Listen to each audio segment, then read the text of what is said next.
Hello sir, আসসালামু আলাইকুম। তোমরা কেমন আছো সবাই? আশা করি ভালো আছো। ইনশাআল্লাহ আমিও ভালো আছি। আমি হানিফ স্যার, প্রভাষক, চাঁদগঞ্জ ডিগ্রি কলেজ। আজকে তোমাদের যে বিষয়টি নিয়ে আলোচনা করব সেটি আসলে তুমি দেখতে পাচ্ছ বোর্ডে, রসায়ন প্রথম পত্র, অধ্যায় 3, নাম হলো প্রজায় ভিত্তিক ধর্ম। নামটা হলো প্রজায় ভিত্তিক ধর্ম। তো এই যে প্রজায় ভিত্তিক ধর্ম, বর্তমান আমাদের সিলেবাসে যে প্রজায় ভিত্তিক ধর্ম নিয়ে আলোচনা করা হয়েছে সেটি মূলত আসলে আগের যে ইতিহাস, প্রজায় সারণী কিভাবে তৈরি হলো, প্রজায় সারণীর কোন কোন বিজ্ঞানের অবদান রয়েছে, সেই বিষয়গুলি আসলে মূলত এখন নেই। তো সেই জন্যই তোমাদের সেই বিষয়টি সংক্ষিপ্ত ইতিহাস জানার জন্য আমার ছোট্ট এই উদ্যোগ। তো যাই হোক, লেখা হয়েছে প্রজায় সারণীর সংক্ষিপ্ত ইতিহাস। তোমরা এই ভিডিওটি দেখলে প্রজায় সারণীর সংক্ষিপ্ত ইতিহাস সম্পর্কে অনেক সংক্ষিপ্ত জিনিস মোটামুটি ভালো জানবে। যাই হোক, আলোচনায় আসা যাক। আলোচনাটি হলো, দেখো স্যার, বর্তমান প্রজায় সারণীর 118টি মৌল রয়েছে। তো বর্তমান প্রজায় সারণীর 118টি মৌলের মধ্যে প্রত্যেকটা মৌলের ভৌত ও রাসায়নিক ধর্ম আলাদা আলাদা করে শেখা বা মনে রাখা খুব কঠিন ব্যাপার, দুরূহ ব্যাপার। তাই কি করছেন, বিভিন্ন বিজ্ঞানীরা অনেক প্রচেষ্টার ফলে বা অনেক চেষ্টার ফলে একটি সারণী তৈরি করেছে। যার ফলে কি হয়েছে, যার ফলে আমাদের একটি প্রজায় বা গ্রুপের যে কোনো একটি মৌলের ধর্ম জানলেই ওই প্রজায় বা গ্রুপের সবগুলো মৌলের ধর্ম জানা যাবে। আমরা যদি একটা প্রজায়ের যে কোনো মৌলের ধর্ম জানি, ঠিক একই সাথে কি হবে স্যার, অনেকগুলি ওই প্রজায় যতগুলি মৌল রয়েছে সবগুলো মৌলের ধর্ম জানা যাবে। আবার ঠিক একইভাবে বলা যায় যে একটা গ্রুপের যদি আমরা যে কোনো একটা গ্রুপের একটি মৌলের আমরা ধর্ম জানি, তাহলে ওই গ্রুপে যতগুলি মৌল রয়েছে তার সবগুলির ধর্ম জানা যাবে।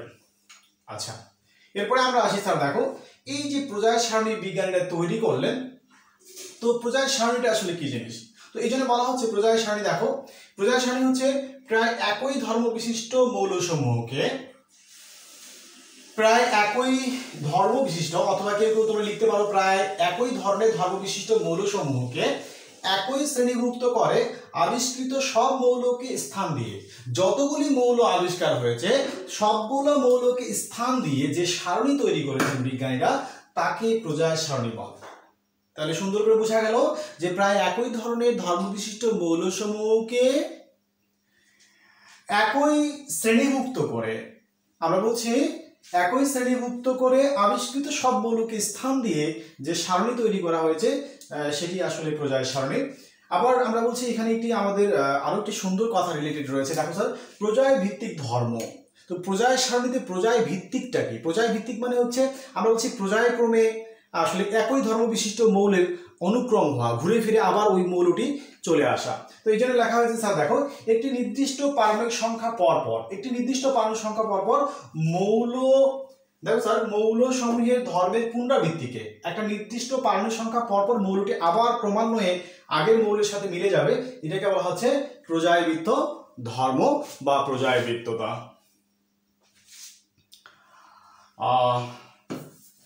যা হোক,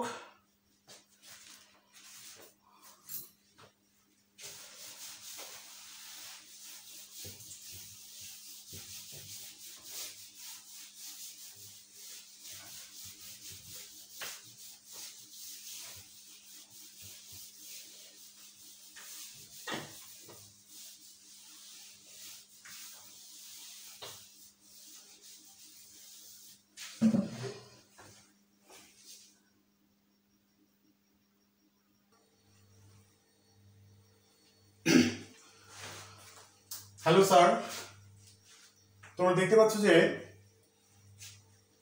দেখো আমরা লিখছি প্রজায় সারণী তৈরিতে যারা আপ্রাণ চেষ্টা চালিয়েছেন। আসলে যে প্রজায় সারণীটি মানে অনেকগুলি বিজ্ঞানীর প্রচেষ্টার ফল, তাদের মধ্যে একজন গুরুত্বপূর্ণ বিজ্ঞানীর নাম ডবরিনার। এই ডবরিনের এই ত্রয়ী সূত্রটা আমরা বলছি, এটাকে টায়ার সূত্র বলে। আমরা কি লিখছি স্যার, দেখো 1829 সালে জার্মান রসায়নবিদ JW ডাবরিনার সর্বপ্রথম মৌলের রাসায়নিক ধর্ম ও পারমাণবিক ভরের মধ্যে সম্পর্ক সূচক ত্রয়ী বা টায়ার্ড সূত্রটি উপস্থাপন করেন। তাহলে কে করলো? বিজ্ঞানী ডাবরিনার। তিনি কি করছেন স্যার? তিনি মৌলের রাসায়নিক ধর্ম ও পারমাণবিক ভর, মৌলের রাসায়নিক ধর্ম ও পারমাণবিক ভরের মধ্যে একটি সম্পর্ক সূচক সূত্র উপস্থাপন করছেন। সেই সূত্রটাকে ত্রয়ী সূত্র বা টায়ার্ড সূত্র বলা হয়। তো আমরা সূত্রটিকে লিখছি, দেখো স্যার, সমধর্মী তিনটি মৌলকে তাদের পারমাণবিক ভরের ক্রম অনুসারে সাজালে সমধর্মী মানে একই ধরনের বা একই ধর্ম বিশিষ্ট সমধর্মী বলা হচ্ছে। সমধর্মী তিনটি মৌলকে তাদের পারমাণবিক ভরের ক্রম অনুসারে সাজালে দ্বিতীয় মৌলের পারমাণবিক ভর প্রথম ও তৃতীয় মৌলের পারমাণবিক, আবার বলছি দেখো স্যার, তিনটি মৌলকে তাদের পারমাণবিক ভরের ক্রম অনুসারে সাজালে দ্বিতীয় মৌলের পারমাণবিক ভর প্রথম ও তৃতীয় মৌলের পারমাণবিক ভরের গড় মানের সমান বা তার কাছাকাছি হয়। তো যাই হোক, এটি আমরা নিচে চার্ট সারণী দেওয়া হয়েছে। সারণীতে দেখো স্যার ক্রমিক নম্বর আমরা তিনটা মৌল নিয়েছি। একটা মৌল মনে করো প্রথম নাম্বার চারটাতে দেখো লিথিয়াম, সোডিয়াম, পটাশিয়াম, ঠিক আছে স্যার। তো দেখো এই লিথিয়াম, সোডিয়াম এবং পটাশিয়াম এই যে তিনটি মৌল আমরা প্রথম চার্টে নিয়েছি, এই তো তিনটি মৌলের ক্ষেত্রে দেখা যাবে যে প্রথম মৌলের যে ভর রয়েছে এবং তৃতীয় মৌলের যে ভর রয়েছে, এই দুইটার যোগফলকে যদি আমরা গড় করি, অর্থাৎ 7 আর দেখো স্যার আমরা 39, তুমি যদি এখানে 7 আর 39 দেন এটাকে গড় করো, তাহলে দেখবে স্যার 7 আর 39 কত? দেখো তোমার হচ্ছে 7 আর 39 46/2। দেন এইখানে দেখবা যে এইটা কিন্তু অলরেডি 23 মিলে গেছে। তাহলে দেখো স্যার প্রথম মৌল এবং তৃতীয় মৌল এই দুইটা মৌলের গড় করা হলে আমরা বলছি দ্বিতীয় মৌলের পারমাণবিক ভরের সঙ্গে মিলে গেছে, ম্যাচিং করছে, যেটি তোমাদের নেক্সট এইখানে দেখানো হয়েছে। ঠিক একইভাবে দেখো দ্বিতীয় চার্টে দেখানো হয়েছে ক্যালসিয়াম, স্ট্রোনসিয়াম, বেরিয়াম। তো আমরা কি করবো স্যার? এই মৌলটার সাথে এই মৌলের যে ভর অর্থাৎ 40-এর সাথে 137 যোগ করে যদি আমরা 2 দ্বারা ভাগ করি, তাহলে আমরা দ্বিতীয় মৌলের পারমাণবিক ভর মিলে যাবে, ম্যাচিং করবে। ঠিক সেম আরো একটি দেওয়া হয়েছে সালফার, সেলিনিয়াম, টেলোরিয়াম। এদেরও যদি আমরা সালফার আর টেলোরিয়ামের ভরটাকে যোগ করে 2 দ্বারা ভাগ করি, তাহলে দেখা যাবে দ্বিতীয় মৌলের সঙ্গে আমার এই পারমাণবিক ভরটি ম্যাচিং করবে। তো এখন প্রশ্ন হচ্ছে স্যার যে এই যে সূত্রটি যে বিজ্ঞানী সর্বপ্রথম 1829 সালে জার্মান রসায়নবিদ আবিষ্কার করলেন, এই সূত্রটি বেশি দিন আমরা বলছি টেকসই অর্জন করেনি। কেন স্যার? কারণ এই সূত্রটি সামান্য কয়েকটি মৌলের জন্যই আসলে মেনে চলে, বা আমরা বলছি সামান্য কয়েকটি মৌলই এই সূত্রটিকে অনুসরণ করে, বাকি অধিকাংশ মৌল এই সূত্রটিকে মেনে চলে না। যার ফলশ্রুতিতে আমরা বলছি এই সূত্রটি পরবর্তীতে আমরা এটাকে বর্জন করি এবং নতুন সূত্রের আবিষ্কার হয়। তো সেই নতুন সূত্রটি আমরা শিখব, দেখা যাক কি হয়।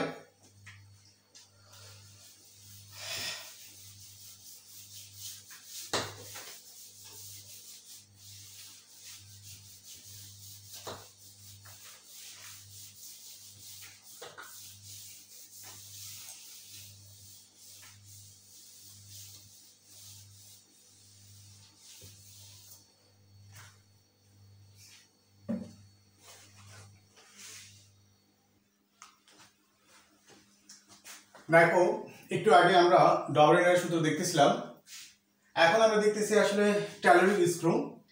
তো এই একজন বিজ্ঞানী, যে বিজ্ঞানী 1862 সালে কি করছেন, একটি খাড়া সিলিন্ডারে, আমরা বলছি এর আবার ফুল নাম আছে, এই বিজ্ঞানীর ফুল নামটা আসলে তিনি ফরাসি বিজ্ঞানী, তার নাম হচ্ছে ডিশা কর্টেশা।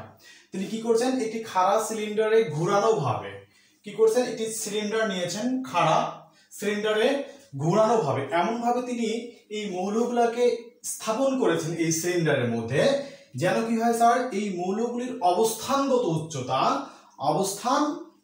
তার মানে দেখো হাইড্রোজেন, লিথিয়াম, বেরিয়াম, বরন, কার্বন, নাইট্রোজেন, অক্সিজেন। ঠিক আবার এইটাকে আমরা বলছি এরপরে এমন ভাবে সাজিয়েছেন, দেখো অক্সিজেনের পরে এখানে চলে আসছে তোমার হচ্ছে অক্সিজেনের পরেই, কিন্তু আমরা যদি এটাকে আবার এই যে সল এদিকে পারমাণবিক ভর, এখানে দেখো সল, তাহলে এটাকে যদি এদিকে নিয়ে আসি, তাহলে সিলিন্ডারটাকে এমন ভাবে তিনি সাজিয়েছেন যে অক্সিজেনের পরে আবার নাইট্রোজেন, আবার ফ্লোরিন, সোডিয়াম, ম্যাগনেসিয়াম, এইভাবে মৌলগুলোকে স্থান দিয়েছেন।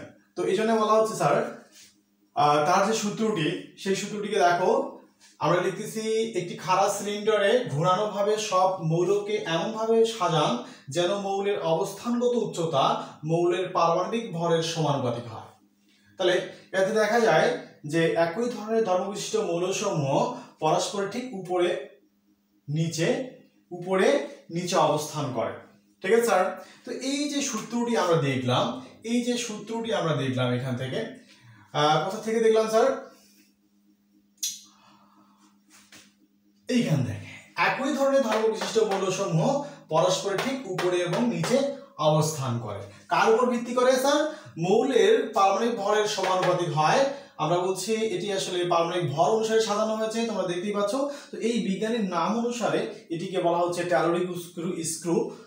সত্যিকার অর্থে আমরা বলতে পারি, এখানে লিখে দেওয়া আছে দেখো, সত্যিকার অর্থে বলতে পারি আমরা যে পারমাণবিক ভর অনুসারে যে মেন্ডেলিভ আমরা প্রজায় সারণী দেখছি বা নেক্সটে আমরা দেখব, সেই প্রজায় সারণীটি আসলে আমরা বলছি এই পারমাণবিক ভর অনুসারে এই বিজ্ঞানী প্রথমে দিয়েছিলেন, ধারণা দিয়েছিলেন। তো এর ধারণা থেকেই আসলে মেন্ডেলিভ তিনি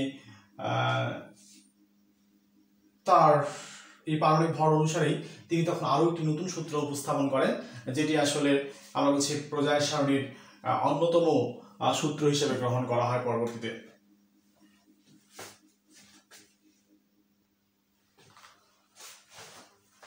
স্যার, একটু আগে আমরা যে সমীকরণটা লক্ষ্য করছিলাম সেটি ছিল ট্যালোরিক স্ক্রুর একটি সূত্র। তো সেই ট্যালোরিক স্ক্রু আমরা পারমাণবিক ভর অনুসারে দেখছিলাম। এখন যে সূত্রটি আমরা লিখছি বোর্ডে দেখা যাচ্ছে, সেই সূত্রটিও কিন্তু আমরা বলছি পারমাণবিক ভর অনুসারেই, অর্থাৎ ট্যালোরিক স্ক্রুর পারমাণবিক ভর দিয়েই কিন্তু আসলে শুরু, পারমাণবিক ভর দিয়ে প্রজায় সারণী তৈরি করা। তো এই বিজ্ঞানী কি করছে তোমরা একটু লক্ষ্য করে দেখো। 1864 সালে ব্রিটিশ বিজ্ঞানী জে.এ. নিউল্যান্ড পারমাণবিক ভরের সঙ্গে মৌলের ভৌত ও রাসায়নিক ধর্মের প্রজায় ভিত্তিক সম্পর্ক সূচক অষ্টক সূত্রের উপস্থাপন করছেন। যে অষ্টক সূত্র আমরা বারবার পড়ি, যে অষ্টকের কারণে আমরা বলছি মৌলগুলি নিষ্ক্রিয় হয়, অনেক বেশি স্থিতিশীলতা লাভ করে, সেই সূত্র আসলে নিউল্যান্ডের অষ্টক সূত্র, একটি কার্যকরী সূত্র। তো স্যার দেখো, দেখতে পাচ্ছ সূত্রটি মৌলসমূহকে তাদের পারমাণবিক ভরের উচ্চক্রম অনুসারে সাজালে, মৌলসমূহকে তাদের পারমাণবিক ভরের উচ্চক্রম অনুসারে সাজালে যে কোনো একটি মৌল হতে গণনা তুমি যদি শুরু করো, তাহলে কি হবে দেখা যাবে স্যার দেখো, অষ্টম মৌলের ভৌত এবং রাসায়নিক ধর্ম, যেই মৌল থেকে তুমি গণনা শুরু করবে ওই মৌল থেকে গণনা করার পর ঠিক অষ্টম নাম্বার মৌলটি আমার প্রথম মৌলের সাথে, যে মৌল থেকে গণনা শুরু করলাম ওই মৌলের সঙ্গে আসলে মিলে যাবে। এই সুন্দর একটি সূত্র আবিষ্কার করেছেন এই বিজ্ঞানী। দেখো আমরা দেখিয়েছি প্রথম অষ্টক, দেখো lithium, beryllium, boron, carbon, nitrogen, oxygen, fluorine, এরপরে আবার সোডিয়াম চলে আসছে। কিভাবে আসলো স্যার দেখো, বিজ্ঞানী বলছেন number 1, number 2, number 3, number 4, number 5, 6, 7, 8 number মৌলটা দেখো প্রথম মৌলের সঙ্গে সাদৃশ্যপূর্ণ রয়েছে, অর্থাৎ লিথিয়ামের যেমন বৈশিষ্ট্য ঠিক সোডিয়ামের বৈশিষ্ট্য একই। ঠিক আছে স্যার, আমরা যদি বেরিয়াম থেকে হিসাব করে গণনা করি স্যার, তোমরা একটু লক্ষ্য করো 1 2 3 4 5 6 7 8, দেখো স্যার এটা 1 ছিল, 1 এর নিচে কি 8 নাম্বার অষ্টম নাম্বার মৌলটা মিলে গেছে। তাহলে বেরিয়ামের যে ভর ম্যাগনেসিয়ামের ভর ঠিক একই রকম, বেরিয়ামের যে ধর্ম আমরা বলছি ম্যাগনেসিয়ামের ধর্ম একই রকম। তোমরা জানো এটা ক্ষার ধাতু, তো এটাও ক্ষার ধাতু, তোমরা জানো এটা মৃৎক্ষার ধাতু, এটাও মৃৎক্ষার ধাতু। ঠিক আছে স্যার, অর্থাৎ এদের ধর্মগুলি প্রত্যেকটার একই রকম, এদের যোজনী একম একই রকম, এদের আমরা বলছি সর্বশেষ শক্তি স্তরের ইলেকট্রন বিন্যাস একই রকম, আর অনেকগুলি আসলে ধর্ম এদের আমরা বলছি মিলে যায়। তো এই বিজ্ঞানী অষ্টক সূত্রের আমরা বলছি তিনি আবিষ্কারক, এবং তিনি স্যার দেখো যেই সময়ে এই সূত্রটি তিনি আবিষ্কার করেছিলেন তখন ছিল 1864 সাল, তো আজ থেকে অনেক বছর আগে। তো এই জন্য বলছি স্যার দেখো, বর্তমান প্রজায় সারণীতে যথেষ্ট অবদান রাখলেও, এই অষ্টক সূত্রটি বর্তমান প্রজায় সারণীতে যথেষ্ট অবদান রাখলেও সেই সময়ে 1864 সালে, অর্থাৎ সেই সময়কার কথা বলা হচ্ছে, সেই সময়ে এই সূত্রটি এতটা সমাদৃত হয়নি। সেই সময়ে অর্থাৎ অবদান রাখলেও সেই সময়ে এই সূত্রটি বলা হচ্ছে এতটা সমাদৃত হয়নি। অবশেষে পরবর্তীতে এর গুরুত্ব বোঝা যায় এবং 1887 সালে রয়্যাল সোসাইটি নামক একটি আমরা বলছি সংস্থা তাকে এই যে অষ্টক সূত্রের আবিষ্কারক হওয়ার কারণে বা এই সূত্রটি প্রদান করার জন্য ডেভি মেডেল নামক একটি আমরা বলছি মেডেলে ভূষিত করেন। ঠিক আছে স্যার, তো এই সূত্রের গুরুত্ব আমরা বলছি প্রজায়ের সারণীতে অপরিসীম।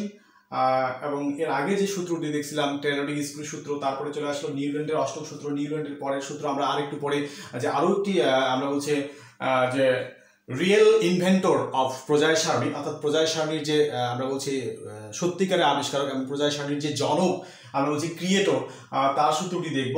তো এই সূত্রটি আমরা এই পর্যন্ত দেখলাম। দেখো স্যার,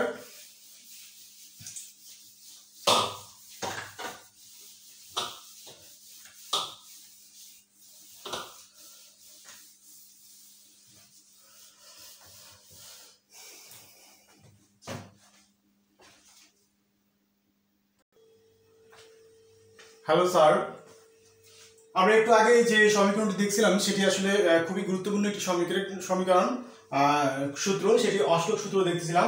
তো অষ্টক সূত্রের পরে যে বিজ্ঞানীরা সবচেয়ে বেশি পরিশ্রম করেছেন এবং প্রজায়ের সারণী আবিষ্কার করতে সক্ষম হয়েছেন, তিনারা হচ্ছেন লুথার মেয়ার ও মেন্ডেলে। এই দুজন বিজ্ঞানী স্যার আসলে প্রজায়ের সারণী তৈরিতে এনাদের কি বলবো, এনাদের আসলে ভূমিকা সবচেয়ে বেশি, এই জন্যই মেন্ডেলিভকে আসলে প্রজায়ের সারণীর জনক বলা হয়েছিল। আমরা বলছি লুথার মেয়ার ও মেন্ডেলিভ। দেখো, মৌলসমূহের ভৌত ও রাসায়নিক ধর্ম যে পর্যায়বৃত্তভাবে পরিবর্তিত হয়, তা এই দুজন বিজ্ঞানী সম্পূর্ণ স্বাধীনভাবে অর্থাৎ আলাদা আলাদা করে কাজ করে নিঃসন্দেহে প্রমাণ করেছেন। এই দুজন বিজ্ঞানী এককভাবে তারা আসলে মৌলগুলো যে পর্যায়বৃত্তভাবে আসলে পারমাণবিক ভরের যে আমরা বলছি ক্রম অনুসারে যে পরিবর্তিত হয়, সেটি তিনি প্রমাণ করে তারা দেখিয়েছেন।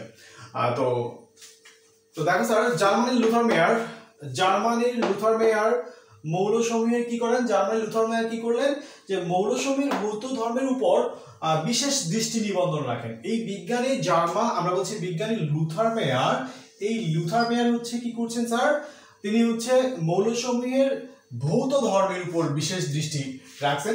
অপরদিকে রাশিয়ান বিজ্ঞানী দিমিত্রি মেন্ডেলিভ মৌলসমূহের রাসায়নিক ধর্মের উপর তিনি বিশেষভাবে গবেষণা করেন। ইনি হচ্ছে ভৌত ধর্মের উপর দিয়ে তিনি ব্যাখ্যা করছেন, আর ইনি হচ্ছেন এই রাশিয়ান বিজ্ঞানী মেন্ডেলিভ, তিনি করেছেন রাসায়নিক ধর্মের উপর বিশেষভাবে তিনি দৃষ্টি নিবন্ধন করেছেন বা গবেষণা করেছেন।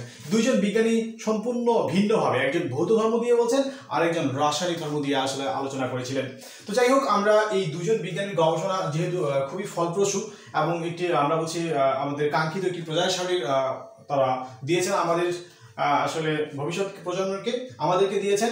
তো তিনারা কি বলছেন স্যার, দেখো আমরা এখানে লিখছি যে একথা অনস্বীকার্য যে প্রজায়ের সারণীর তৈরিতে লুথার মেয়ারের অবদান প্রচুর। লুথার মেয়ারের অবদানটাও আসলে প্রজায়ের সারণীতে প্রচুর। তবে আমরা বলছি প্রজায়ের সারণী তৈরিতে প্রচুর, তবে সাধারণভাবে বিজ্ঞানী মেন্ডেলিভের অবদান বেশি আর কি। তো এই দুইজন বিজ্ঞানীর মধ্যেই দুইজনেই আসলে অনেক বেশি আমরা বলছি অবদান রেখেছেন, তার মধ্যে মেন্ডেলিভের অবদানটা সবচেয়ে বেশি, যার ফলে ওই বিজ্ঞানীকে আমরা বলছি প্রজায়ের সারণীর জনক বলা হচ্ছে। তো স্যার দেখো, আমরা বলছি লুথার মেয়ার তাহলে কি বলেছিল, তার যে এত আসলে আমরা বলছি প্রজায়ের সারণী তৈরিতে তার যে ভূমিকা অনেক বেশি, তাহলে কি বলেছিলেন? তিনি বলেছিলেন যে দেখো স্যার, মৌলসমূহের পারমাণবিক আয়তন তাদের পারমাণবিক ভরের সঙ্গে পর্যায়ক্রমে আবর্তিত হয়। তাহলে বিজ্ঞানী কার সঙ্গে আমরা বলছি সূত্রটা করছেন, পারমাণবিক আয়তন দিয়ে একটা মৌলের যে আকার রয়েছে, পারমাণবিক আয়তন রয়েছে, সেই আয়তনটার সাথে সাথে কি বলছেন যে সেই আয়তনটা কি হবে, পারমাণবিক ভরের সঙ্গে সঙ্গে পর্যায়ক্রমে আবর্তিত হবে। তো ঠিক আছে, এই যে সূত্রটি তিনি দিয়েছেন, এই সূত্রটিকে ব্যাখ্যা করেছেন ওই বিজ্ঞানী। 1870 সালে এই বিজ্ঞানী পারমাণবিক ভর বনাম পারমাণবিক আয়তনের একটি লেখচিত্র অঙ্কন করেছিলেন। পারমাণবিক ভরের সাথে একদিকে তিনি পারমাণবিক ভর দিয়েছেন, আরেকদিকে পারমাণবিক আয়তন দিয়েছেন। তো পারমাণবিক ভর বনাম পারমাণবিক আয়তনের একটা লেখচিত্র অঙ্কন